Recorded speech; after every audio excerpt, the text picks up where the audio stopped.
अस्सलाम वालेकुम व्यूवर्स।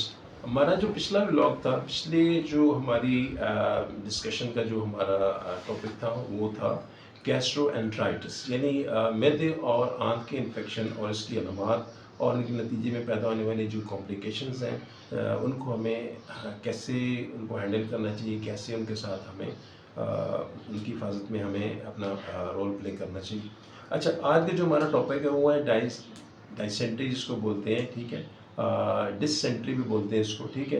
तो कॉमन लैंग्वेज हम डाइसेंट्री बोलते हैं, लेकिन इंग्लिश में हम इसको डिससेंट्री कहते हैं, जिसको कहते हैं पेचिस। तो जो डिससेंट्री है ये बेसिकली ये इन्फेक्शन है हमारी आंत की इन्फेक्शन के अंदर जो हमारे सोजिश हो जाती है उसके नतीजे में जो अलामात होती हैं उसमें हल्के दर्जे के पेचिस आते हैं, बुखार हो सकता है, पेट में मरोड़ हो सकते हैं, लोअर एब्डोमिनल पेन होता है, नीचे वाले पेट के हिस्से में हमारा दर्द होता है। तो गैस्ट्रोएंटेराइटिस में तो हमारा दर्द एक यकसा होता है ऊपर और नीचे, लेकिन यहाँ पे लोअर एब्डोमिनल पेन या लोअर साइड पे पेन होता है, नाफ के दिल के एरिया में पेन होता है। इसको बोलते हैं क्रैम्प्स बोलते हैं, मरोड़ होते हैं। तो इनमें जो ज़्यादातर जो हमारी वजूहत होती हैं वो है हमारा नाक़िस सफाई का जो सिस्टम है, हमारे जो खाने पीने की चीज़ें वो कंटामिनेटेड होती हैं, या फूड के अंदर जैसे चाट वगैरह लोग खा लेते हैं, या बाहर से शरबत पीते हैं, या लस्सी वगैरह इस्तेमाल करते हैं, या कोई ऐसी चीज़ जो कि होटल वगैरह से खाते हैं, फूड पॉइजनिंग हो जाती है। तो ये मुख्तलिफ इसकी वजूहत हैं और इनके बारे में हमें इस तरह के मौसम में, गर्मी के मौसम में हमें केयरफुल रहना पड़ता है, क्योंकि गर्मी में जो जरासीम होते हैं उनकी ग्रोथ जो है वो बहुत ज़्यादा होती है। तो अच्छा, ये जो अलामात होती हैं इनको इनकी जो अगर ट्रीटमेंट है वो यही है कि हमें इसमें अगर बैक्टीरियल है तो हमें एंटीबायोटिक लेनी पड़ेगी। और अगर अमीबिक है, दो किस्म की डिसेंट्रीज होती हैं, बैक्टीरियल जिसमें इन्फेक्शन होता है और अमीबिक जिसमें पैरासाइटिक इन्फेक्शन होता है। तो पैरासिटिक इन्फेक्शन जो होता है वो इसके अंदर अमीबा होते हैं। तो दोनों में आप ये देख लें कि जो डिसेंट्री हो जाती है उसमें हमें बाहर कैफ जो है डॉक्टर से रुजू करके डॉक्टर ख़ुद इसमें अंदाज़ा कर सकते हैं, तशख़ीस कर सकते हैं कि इस आदमी को, इस पेशेंट को, इस बच्चे को किस तरह की इन्फेक्शन है, तो उसको। लेकिन हमें इस चीज़ को इंश्योर करना चाहिए कि हम उन मुआलिजीन से, उन डॉक्टर्स से इसका इलाज करवाएं जो कि क्वालिफाइड हों, जिनका एक्सपीरियंस हो, जो समझते हैं। तो हमें खुद से ट्रीटमेंट करना या ऐसे लोगों से ट्रीटमेंट करवाना जो कि इन चीज़ों को ज़्यादा नहीं समझते हैं, हम कॉम्प्लिकेशंस में जा सकते हैं। बहुत सारे डायरियाज़ जो होते हैं, बहुत सारी जो इन्फेक्शंस होते हैं वो सेल्फ लिमिटिंग होते हैं, इंसान के अपने जिस्म की क़ुव्वत मदाफ़ती बहुत ज़्यादा रोल प्ले कर रही है। इसलिए अलामाती ट्रीटमेंट जैसे कि पैरासिटामोल लेना, अच्छा ऐसे लोगों में एस्पिरिन नहीं लेनी चाहिए, ये समझना चाहिए। और पैरासिटामोल अगर ज़रूरत हो तो बुखार के लिए ले लें, पेन के लिए, पेन किलर, पेट के दर्द के लिए हम कोई नोस्पा वगैरह इस तरह की मेडिसिन ले सकते हैं। लेकिन ओआरएस, ओरल रिहाइड्रेशन सॉल्यूशन जो है इनकी इंपॉर्टेंस बहुत ज़्यादा है, पानी की कमी ना हो। तो दो किस्म के जो है इन्फेक्शन हो सकते हैं, एक जो होता है बैक्टीरियल होता है, एक पैरासिटिक होता है।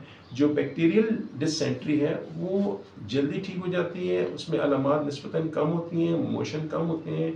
और अच्छा, जो डिसेंट्री है बेसिकली चाहे बैक्टीरियल हो चाहे वो अमीबिक हो, इन पैरासिटिक हो, इन दोनों में खून भी आ सकता है पेचस में, और जो बलगम है वो भी आ सकता है, बलगम सा, रेशा सा आ सकता है, जिसको म्यूकस कहते हैं।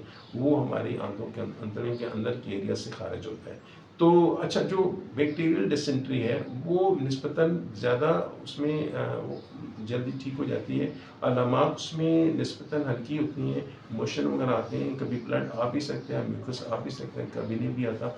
लोअर एब्डोमिनल पेन यानी पेट के निचले हिस्से में क्रैम्प्स हो सकते हैं, मरोड़ सकते हैं, ठीक है। ये 2 से 4 दिन तक, 5 दिन तक ये ठीक हो जाता है। अगर ये ठीक ना हो तो फिर इसका इलाज कराना ज़रूरी है। और जो अमीबिक डिसेंट्री है, अमीबिक डिसेंट्री में ये होता है कि वो अपनी जगह पे नहीं रहती, जैसे कि बैक्टीरियल है। अमीबिक जो है वो फैल भी सकती है, वो जिगर तक जा सकती है, बड़ी आंत तक जा सकती है और ड्यूरेशन में लंबी हो सकती है, अलामात तेज़ हो सकती हैं उसकी, खून ज़्यादा आ सकता है पेचस में, बलगम ज़्यादा आ सकता है, म्यूकस ज़्यादा आ सकता है, और साथ ही जो है वो इसमें पेन, एब्डोमिनल पेन बढ़ता रहता है, कंटिन्यूस हो जाता है, मुसलसल रहता है और बढ़ता रहता है मिक़दार में। जब ऐसी अलामात ज़्यादा हों तो फिर फ़ौरन डॉक्टर से रुजू करना चाहिए, और ये क्रोनिक हो जाता है। 2 से 3 हफ्ते तक ये अगर चला जाए तो ये क्रॉनिसिटी या इसका दायमीपन शुरू हो जाता है।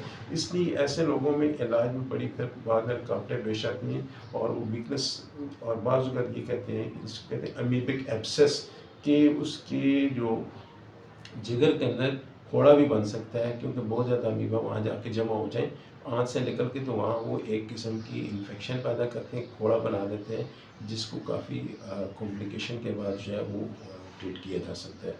तो हमें इन चीज़ों का ख्याल रखते हुए अपनी हिफ़्ज़ान सेहत के उसूलों पर अमल करना चाहिए, सफाई रखनी चाहिए, साफ़ सुथरी फ्रेश खाने की चीज़ें इस्तेमाल करनी चाहिए, पानी हमें बॉयल करके पीना चाहिए। अच्छा, और ऐसे लोगों में हमें देना क्या चाहिए, खिचड़ी, केले का जो है वो मैश करके केला देना चाहिए।